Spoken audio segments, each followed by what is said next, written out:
Hello and welcome to the Film Pulse podcast. This is episode number 450. My name's Adam Patterson. With me today we've got Kevin Rachel. Hey, Kevin. Hey, how's it going?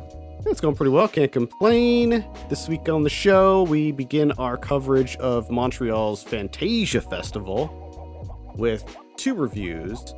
We got the Dutch folk horror film Moloch and the South Korean action film The Roundup.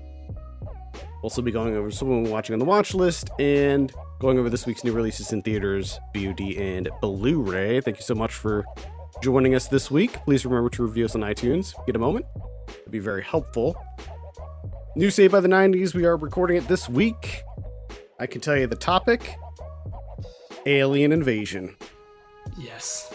We took a cue from our conversation on the podcast.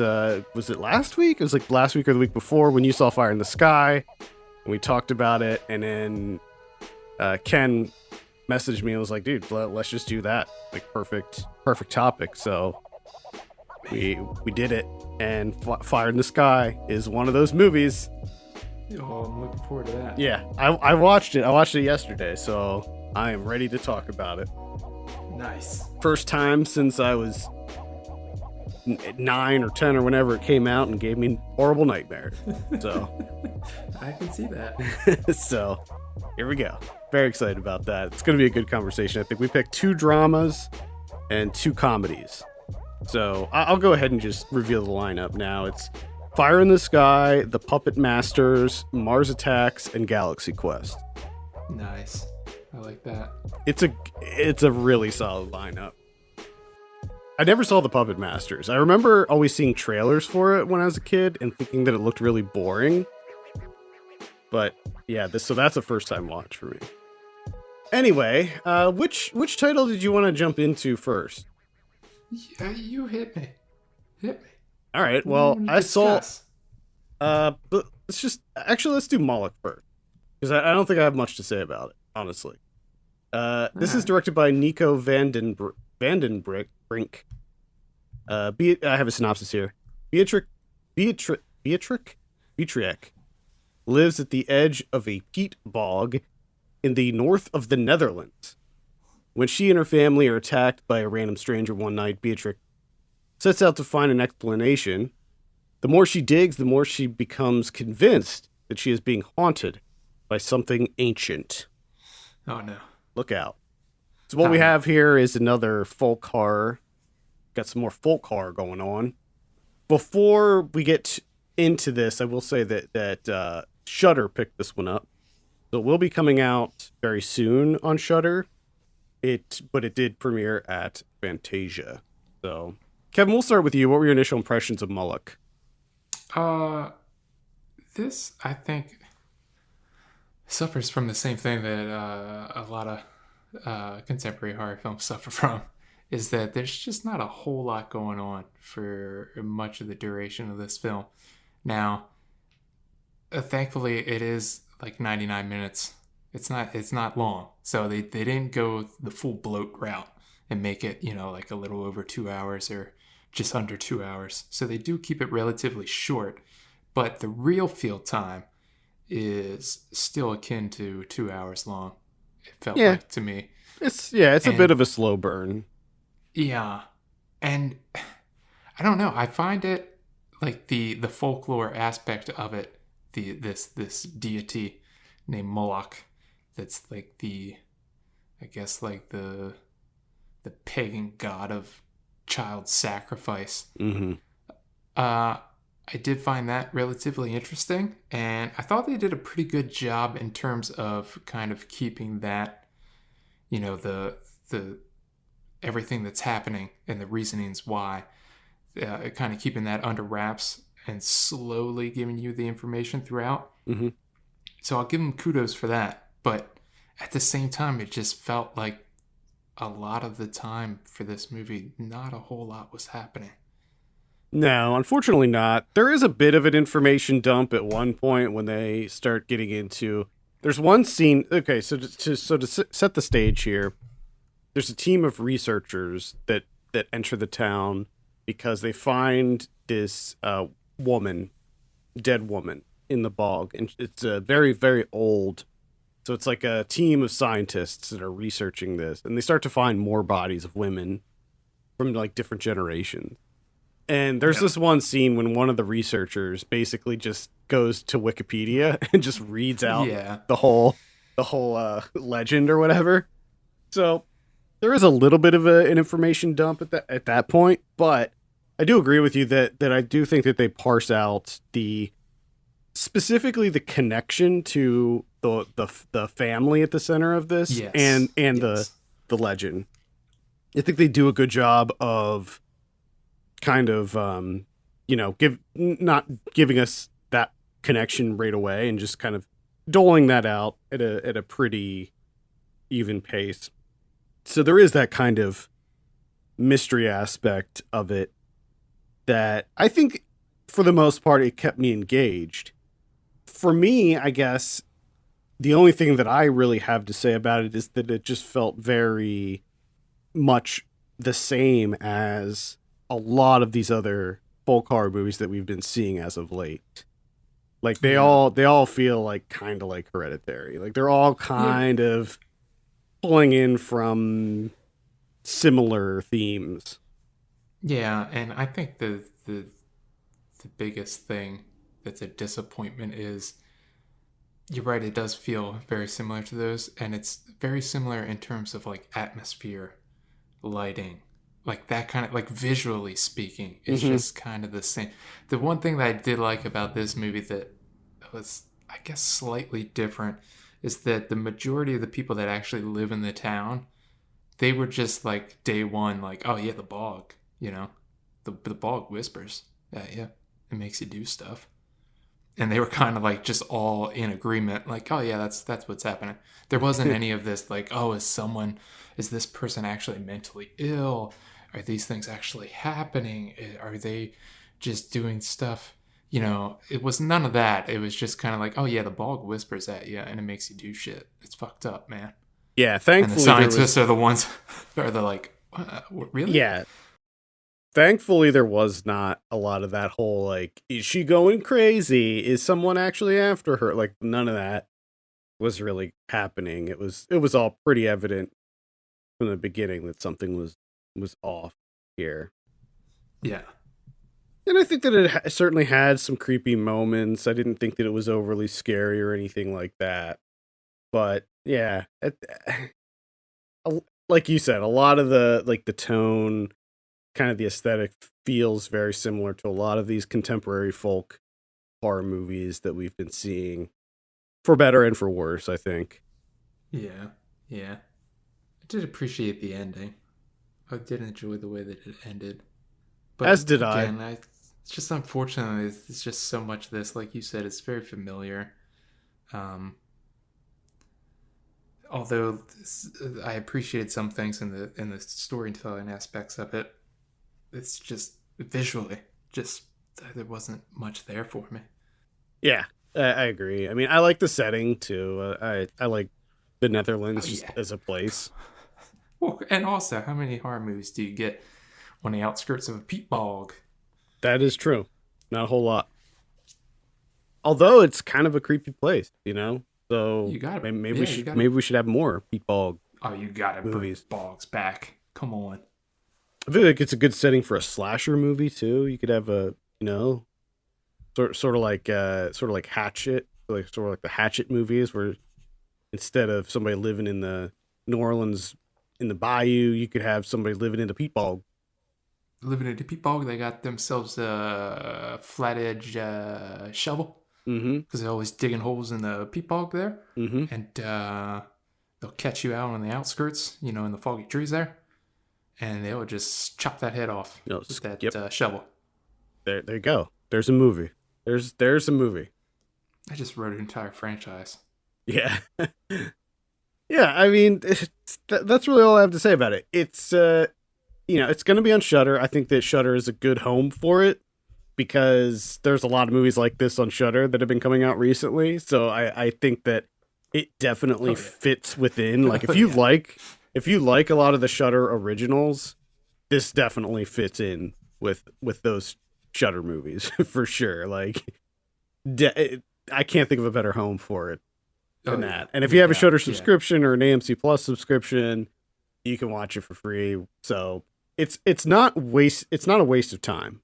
I no, did enjoy myself with it. It's just that by the end of the year, am I going to remember what happens in this movie? No, I don't think I no. am. It's already fading, and I think Yeah, I mean, I don't necessarily think that that's a knock against the movie per se. I think that it's just that someone like me who watches all of these movies, they all feel so they similar that bleed together.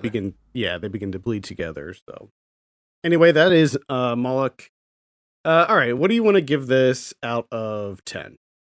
I give it like a 5.5. Yeah, that's where I'm sitting too. 5. I think, yeah, like a 5.5 for me. I'd say slightly above average. Yeah, It's well acted. It is competently shot. Decent story. There's no major gripes with it. All right, let's move on and talk about the Roundup. This is directed by Lee Sang-young. I have the synopsis here. The Beast Cop is back, followed by Ma Suk-do, who heads to a foreign country to extradite a suspect.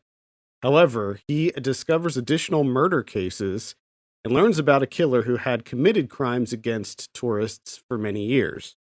Now, this is a sequel of sorts. I don't know what the movie is that it's a sequel to. the movie that it's a sequel to is called The Outlaws, The which is Outlaws, okay. which is available on Tubi. Ah, okay. Nice. Well, that's good because I was looking for it. Like I knew that it was the same character, but I couldn't figure out like what movie it was. I only did a very cursory sort of check on it. When you look at Ma Dong-suk's filmography, there's like a few movies that could fit the bill. Yeah, yeah. So I was like, I'm not sure which one this is. At any rate, This is something that I don't know if you know this, but you take advantage for people that might not know this. On Letterboxd, if you go to the film's page, if you scroll down, there's that section related films, oh and yeah, that'll usually tell you if it's a part of a series or if it's a sequel, that type of thing. That's how I found out. oh okay, oh yeah, I see that. Nice. And there's an Outlaws 3 coming, Well, apparently. that's cool because I liked this movie quite a bit. I haven't seen the original, so I can't speak to this as a sequel, but looking at it as a standalone action film, I liked it quite a bit.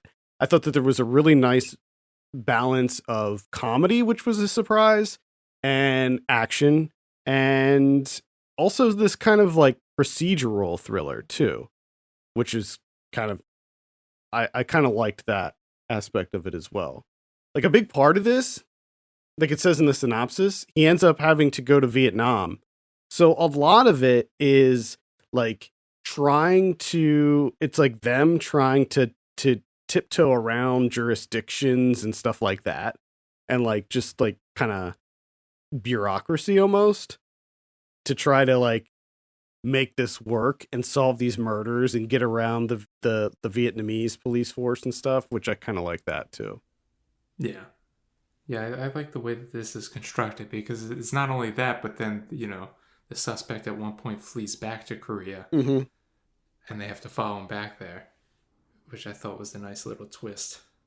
Yeah, there's lots of twists and turns in this, which is pretty fun. I think that Ma Dong Suk is a badass. He's a complete badass in this. He's a badass, and I like everything that I've seen him in.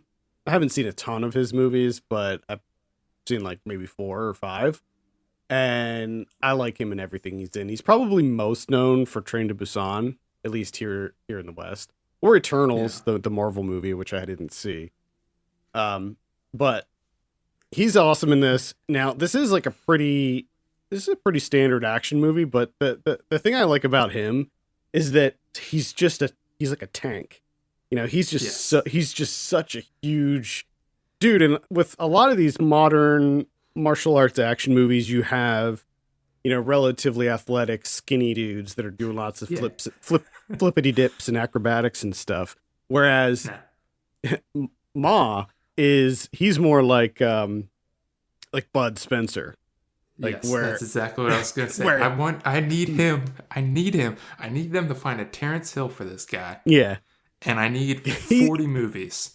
yeah he's just a Bud Spencer where he's just a like his punches are like they're like atomic punches, and he doesn't have a lot of like, you know, he's not doing flips and rolls and stuff like that, but he's like just destroying people left and right just through his Yeah. just through sheer force.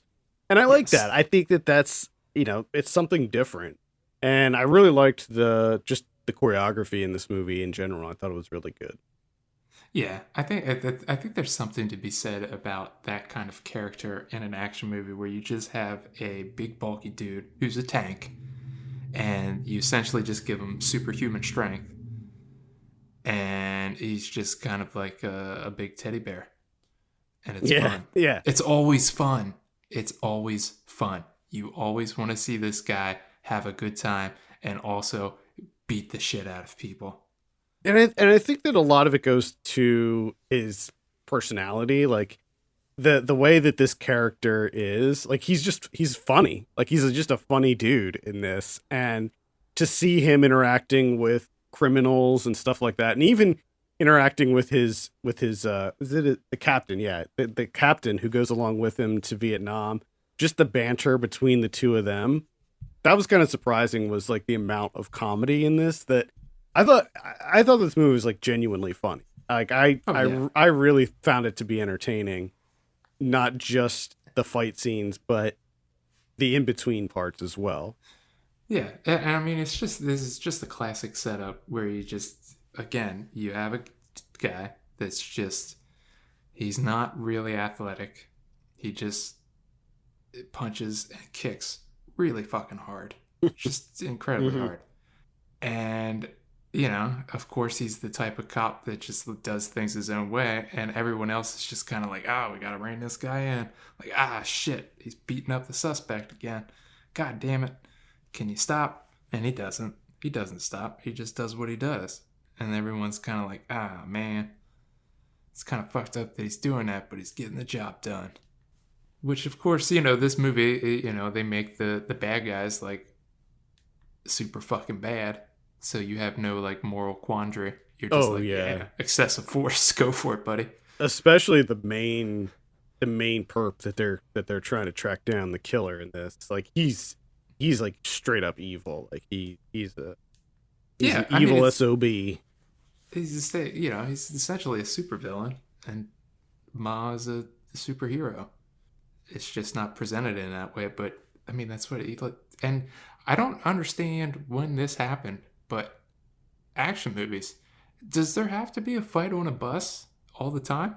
Every like what? When did that happen? I don't know, but I don't really care because at least I in this movie it yes, worked. because I thought like at first with the bus fight, you know, I'm like, God damn it, they're doing another bus fight. Here we go. But I like how they use the superhuman strength for the bus fight because it's ridiculous. There's a lot of things that happen that are just outrageous. That are Hmm. just so much fun. It kind of takes it over the top and just makes this a lot more fun than it could have been. You know what I mean? Oh yeah, yeah. It could have been really generic. I mean, when you like the title, the poster, like it all just kind of looks generic. But I think the script in this case and the dialogue specifically did help elevate it beyond just like your kind of generic South Korean action movie. Yeah, and I gotta say, you know, as a sequel that I didn't know was a sequel at the time of watching it, you know, learning after the fact, it's successful in that, like, I was immediately like, thinking to myself, well, I want to see the Outlaws. I have to see the Oh Outlaws. yeah, no, I 100%. I might even watch it today. I don't even know. Like I definitely need to see that. Just imagine you saying those things and you know, your back's turned to the TV and you already have it pulled up on Tubi. It's queued up. It's ready to go. Uh Hopefully it has subtitles. oh yeah, hopefully. We'll see. We will see. Yeah, I don't know what the release schedule for this one is. Something tells me that Well is probably going to put this out in the U.S. because it definitely feels like a Well Go release to me. But yeah, we will. We'll see. I guess at some point the Outlaws came out here if it's on Tubi. Yeah. I think that's another thing for me is that I always forget about Ma as an actor because like as soon I didn't know he was in this movie. I had no idea what this movie was about. It just sounded like a good, Korean action film. Hmm. And then when I saw that he was the main character, I was like, oh yeah, I need to watch more of his stuff. He's awesome. He was in this. Yeah, I think if you saw the gangster, the cop, the devil, that's one that I think you'll be really into. Where he plays like a mobster guy, and he teams up with a cop, and they're going after a serial killer. yeah. I just need him punching people incredibly hard in the face or the chest. Just bashing Yeah, him up. yeah. Because essentially the concept is he's a tank. Everyone else is just kind of like little kids. It's like a grown man beating the shit out of kids, I like the idea but they're other of adults. I like the idea of an actor just playing this same character in pretty much every movie, where he's basically One Punch Man, where he's just unstoppable. Nobody can hurt him. Nobody can kill him. He just wins. Yeah, Like he just destroys everyone. which is funny because normally that's a criticism that I kind of have with some movies where I'm like, oh, like the stakes. It never felt like there were stakes there, and that's the kind of how this movie was. Is I never felt like to me he was invincible. I never once thought that anything was going to happen to him, but it still works for me because I'm just so excited. Like when he inches closer to engaging someone in a fight, I'm just like, yeah, he's gonna kick the shit out of him. This is awesome. I can't wait. Yeah, exactly. All right. So that is the roundup. For this one, I'm thinking like I'm gonna give it like probably like a 7. 7 Yeah, feels right to me. it does. Feels real good. Definitely keep a lookout for this one. I'm sure that at some point it'll come out. I don't know in what capacity, but yeah.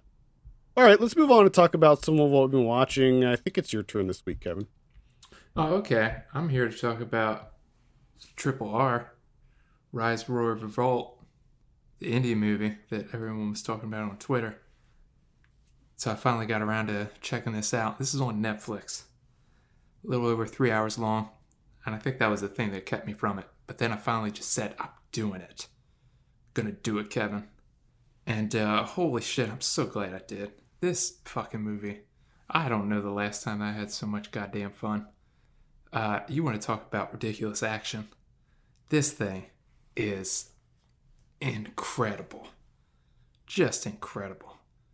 The first fight sequence has Ram Charan as a. Well, like, I'll go back. It's about two like actual revolutionaries from India's history that never actually met. So the idea of this movie is just like, hey, what if these two guys met and fought side by side? And it just has the British being just evil as hell, and just these two kicking the shit out of every single British person, and it's incredible. I think this should be done more often. This like kind of historical fiction, and the first fight sequence is him, Ram going into this crowd that's just like on the verge of rioting. It's just like thousands of people, and he's trying to catch one guy that threw something, and he has to fight the whole way through the crowd to get this guy and arrest him and bring him back. So it's him fighting thousands of people with just a baton, and it's unbelievable. It's just incredible. And then the other revolutionary, Beam, played N.T. Rama Rao. He infiltrates like the British, like their whole compound, and you know that he's getting ready to fight because they're doing a whole thing leading up to it with the truck and everything. But the moment that the truck opens and he comes out with a torch in each hand, and accompanying him is tigers and leopards and cheetahs. Like at that moment, you're just like, this is incredible. Like I don't know what I'm gonna see next, and I love it. And it just continues from there. It's just everything is just over the top, and it's incredible. Well, this is definitely on my watch list near the top. I have to see this. It's so fucking good. I love it so much. I might try to squeeze this in before next week. That's RRR on Netflix, so check it out there. Wait, you said it's on Netflix? Yeah, on Oh, Netflix. interesting. There's a whole bunch of other. I always forget that Netflix has a huge Indian cinema offering, Yeah, and I gotta fix that because in terms of like action movies, from what I've seen now, it seems like the kind of like over the top action that you're looking for, India's doing it. nice. All right. Speaking of action, I saw Thor: Love and Thunder. Caught this on last Sunday after we recorded, actually. Um, Directed by Taika Waititi. This is, yeah. If you saw the last Thor movie, Ragnarok, this is very similar in tone and aesthetic, where they kind of took this more kind of heavy metal, like 70s inspired approach to the Thor franchise. And, they play a lot of like Guns N' Roses and stuff and have that like kind of colorful D&D kind of inspired imagery. But it's also presented very comedically. So this one is very funny, just like the last one. I don't think it's as good as Ragnarok. In fact, I thought that this one was like several steps down. Uh, it was okay, but it really I thought it was pretty disappointing, to be honest. Like there just wasn't a lot here for me to grasp onto. Like it didn't feel like it was a complete product. It just felt like it was another stepping stone in the larger Marvel Cinematic Universe. So I don't know, man. I was just a little bit disappointed with it, I guess. Christian Bale plays the bad guy in here, and he's creepy looking, and I guess he's kind of cool. But like the whole premise here is that this guy gets this sword that has the ability to kill gods. So he's going around killing gods left and right, and Thor decides he's going to stop him. And yeah, it's all right. Russell Crowe plays Zeus in this, so that's cool, I guess. It definitely has its moments, but I just think it's a step down from the last one. Yeah, I gotcha. I see. Uh, Another Netflix offering that I watched is Paul Sorrentino's The Hand of God from last year. Finally got around to this one. Takes place in the 80s. And it's fucking young guy. It's just kind of like going through his life, you know. Just and I gotta say, like at the beginning of this, I kind of like the meandering nature of it. Just kind of just reminiscing, really, about like his family and stuff. Just these little moments here and there. But there comes a certain point where his something happens to his parents, and the the guy becomes more so the main character than he already was. It becomes mostly solely focused on him, and he's just kind of not really knowing what to do from him. And for some reason, he's just like, oh, I guess I'm gonna be a filmmaker, which just feels weird. Well, this is an Which autobiographical yeah, film. yes, which I mean, I don't know. Just in terms of that, I'm just kind of like, oh, so it just makes me think of Sorrentino differently, knowing this. Because my takeaway from this movie is just like the only defining aspect of this kid, this with the college age guy, is that he really wanted to fuck his aunt. That was it. Like that's it. And then at one point he's just like, I think I'm gonna be a filmmaker, and the movie over. Well, I think I got more out of it than you did. I really I like this. hated it. I can tell you hated it. I I saw fucking I saw your hated it. score on Letterboxd. I really like this movie. I think this was my number one movie of last year, actually. Wow. Yeah, and I don't know. I really it just really hit an emotional chord with me. Like I was just enthralled with this movie. But I think that if you don't connect to the main character, and I think that he is a hard person to connect with, um, or I think if you're trying to connect with the main character, I should say, then I think that this would be a struggle for you because I don't think he's particularly an endearing person or even It's not likable. even. He's not even interesting. I think is the problem. Yeah. Uh, It's but just he wants to fuck his aunt. That's it. That's it. well, yeah, but I didn't really have a problem with that. I didn't really care about that as much as just the overall story. I thought that the first half I thought was very funny, and I loved See the that? dynamic Yeah, that they had as a I think family. that's the thing that sucked. Is I think that transition was just too much for me because I did enjoy like his family, especially his parents, and just the moments with his family. Because I'm like, man, his family is really really interesting. And then there's this whiplash of like, okay, we're not focusing on them anymore. We're focused on Fabietto, and you're like, this guy in terms of he's like the complete opposite of the rest of his family. Like, there's not an interesting thing about him. Yeah, I think in a lot of ways his personality was defined by his family, and after that, you know, tragedy that befalls him, he's just even more lost than before. Yeah, I mean, it sucks that it didn't work for you, but I liked it. I do completely understand why it's a movie that for many people it just will not resonate with them because it is over 2 hours and it does meander. There's not like a specific arc that occurs or anything like that. But Yeah. I didn't mind any of that. I liked it. I saw The Flying Luna Clipper from 1987. This is Uh-huh. directed by Iko Ono. This is kind of a weird one.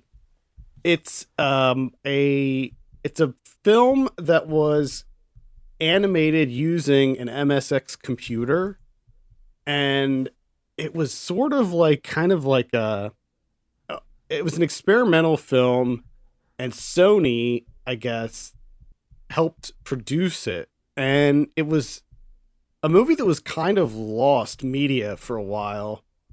It did come out in Japan, and it was like on Laserdisc, I think. And but for a long time there was no digital transfer until someone like found a copy of it at like a thrift store or something and then digitized it, and it's on YouTube now so you can watch it. It's a really bizarre film about a this flying airship, and you are a passenger on this airship, and then you're watching like the in-flight entertainment. So it's like different shows and things like that. It's really hard to explain, but it's got really amazing music. I love the music and I love the animation. I'm a huge fan of this like kind of 16-bit era of like computer games. Like it reminds me of like Sierra Adventure games or something like that. So I was Yeah. really into it, but it's not a movie that you can just like sit down and watch and just enjoy from start to finish. It's like just because it's so random and none of it really makes any sense. But I don't know. As an experiment, I thought it was interesting. So again, you can see it on YouTube. It's called The Flying Luna Clipper. Oh, and it's Incredible. only 55 minutes long, so it's not like, you know, it's a big time commitment or anything either. Yeah. Wow. And like to Incredible. this day, like not a whole lot is known about it. It's a very strange film. Unbelievable. The only other thing I saw was the Bob's Burgers movie, I also saw this week. which is on Hulu and HBO Max nowadays, so you can watch it on air. And I'm a huge Bob's Burgers fan, but this was fine. I liked it. Like it was good, you know. But like in terms of like if I just think of it as like another episode in the show, it's not one of the best episodes. It's a good episode, Yeah. but there's a lot. Uh, there's a lot of better examples of Bob's Burgers out there. But it Yeah, was fine. I thought it was fine too. I liked the. I mean, there was definitely a bump up in the animation quality. Yes. Like it Yeah. looks really good, the way that Yeah. it's And animated. you can tell like right off the bat where you're like, oh, okay. You can tell they had a bigger budget. And you Yeah, know where there's that money like a went. lot more like movement, like articulation in how Yeah. they move. I thought that was kind of cool. But yeah, like in terms of story and everything, it was fine. You know, if you're a Bob's Burgers fan, obviously you're gonna seek it out. You're gonna watch it, and I don't think you're really gonna be too disappointed. If you're not a Bob's Burgers fan, A, there's no reason for you to watch this, and B, this isn't gonna convert you. That's kind of how I feel about it. I enjoyed it. I don't think it was like on the same level as the Simpsons movie. Like I feel like Yeah, the Simpsons movie was just like it just elevated everything. And this does in a lot of ways feel like just a longer, better, like higher quality episode. yeah. I still thought it was really funny. There were still a lot of scenes that made me laugh quite a bit, usually involving Tina, but Oh yeah, Tina's always will always be my favorite character. without a doubt. For me, it's Tina and Teddy. Ted. I fucking love Teddy. Yes, good stuff. I saw The Black Phone, which is out now on VOD. This is the horror film directed by Scott Derrickson. If you're not familiar, this takes place in the 70s, and it's about a serial killer who is going around this small town and kidnapping boys and murdering them. And the main character is the latest victim, and he gets put into this basement, soundproof basement, and there's like a mattress, there's a bathroom, and there's a black phone hanging on the wall that's disconnected. Well, what happens is the phone starts to ring, and it is on the other end is the voice of the other boys that he murdered. And these so basically the ghosts of the other boys are trying to help this kid escape from this basement. And each of them tried a different thing to get out. And obviously they failed, but they learned from what they did, so they used that to help him try to escape. Ethan Hawke plays the killer in this, and he has these like really creepy masks that he wears throughout the whole movie. Very creepy, like really creepy. I really, really liked this movie. I thought it was really good. Felt very now. It is based on a Joe Hill story. As such, I feel like Joe Hill and Stephen King are sort of intertwined at this point. Like a lot of Joe Hill stories feel very inspired by Stephen King. So this whole movie had a Stephen King vibe to it, which I love. And it takes place in the 70s. So not only does it have that kind of creepy 70s, like I think that any horror movie that takes place in the 70s is just inherently a little bit more creepy, like for some reason. Like I don't know why, but I feel like the 70s was just the creepiest decade. And now it has that, but it also has that sort of Stephen King almost Amblin vibe where you have like, friends riding their bikes in the suburbs, and it's the summertime, and like it just has that kind of vibe to it. And it has a really great soundtrack. Almost feels like the soundtrack is inspired by Dazed and Confused, because there's some overlap there. But yeah, I really like this movie a lot, and I definitely recommend it. And there's a lot of really kind of creepy moments to it as well. So check it out, The Black Phone. I'll keep that in mind. I was kind of Yeah, interested I in think this one. yeah, I think you'll like it. And Scott Derrickson did Sinister. There are some sequences in this that are shot. I don't know if they're shot on 8mm. It looks like 16, but there is like some kind of like grainy, like really creepy things that happen. So yeah, Yeah, that's all I got. I got a few other things that I'll rattle off here real quick. I've been having a my love for cinemas being reinvigorated recently, so I've been cracking out a Watch lot of out. stuff. I saw Lady Street Fighter, and Yes. I followed that up with Run Coyote Run. Now, the main movie that I wanted to see was Run Coyote Run, but I knew that it was like sort of a sequel to Lady Street Fighter, so I decided to watch them both. They're both absolutely atrocious in every way, but they're both kind of fascinating to watch. Lady Street Fighter came out in 1981, and it's directed by James Bryan, stars Renee Harmon, and she just plays this woman who is her finds out that her sister was murdered, and she's going after the mobsters who killed her sister. It's a super basic premise, really nothing in it, not a lot in it makes sense, but it's just this kind of cheesy exploitation film that's just trying to cash in on the whole like uh, you know grindhouse trend that was occurring back then.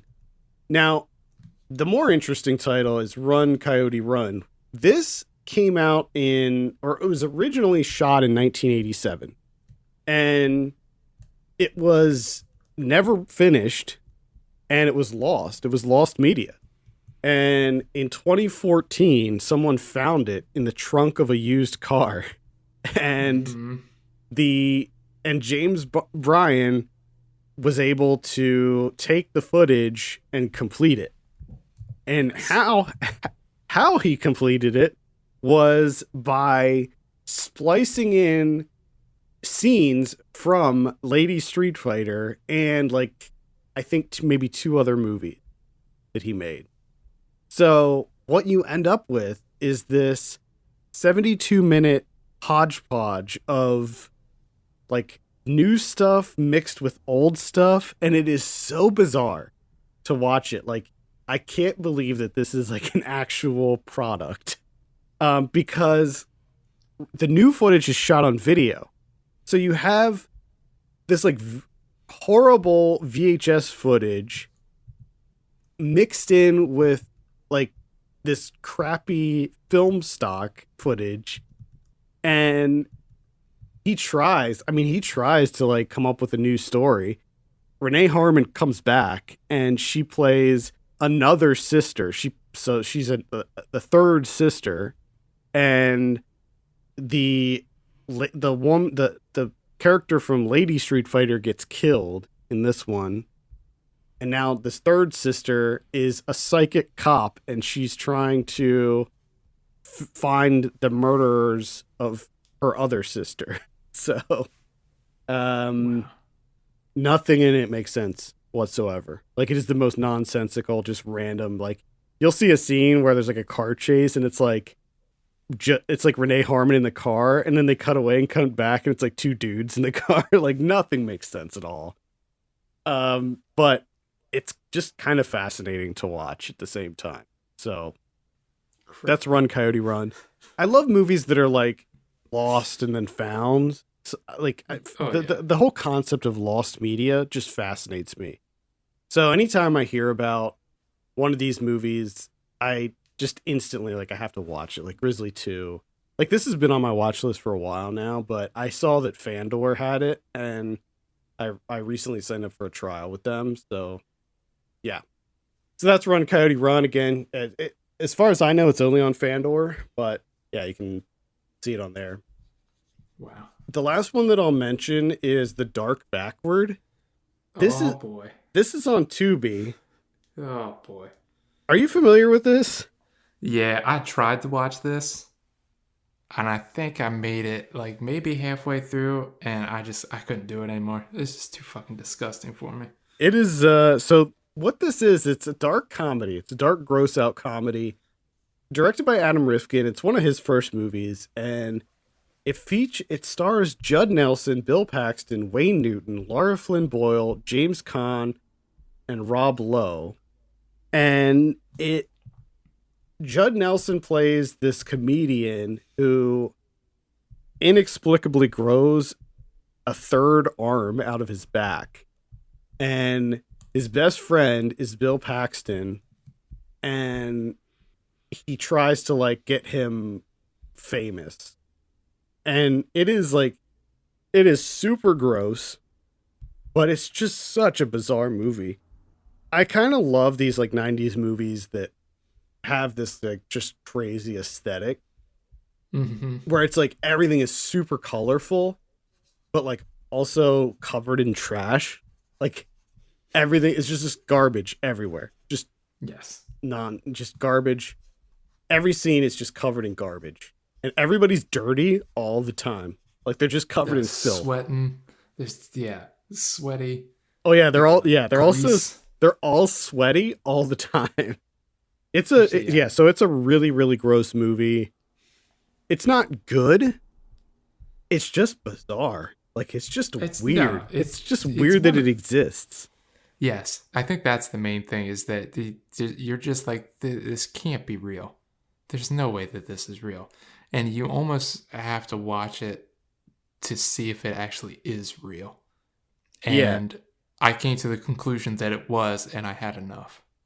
Yeah, I couldn't take it anymore. I think it was like a little bit after Bill Paxton like humps a dead body in a garbage pile. No, that's like towards the beginning. Where he's like licking nipples and stuff. Yep. And it's just like, I'll give it a little bit more.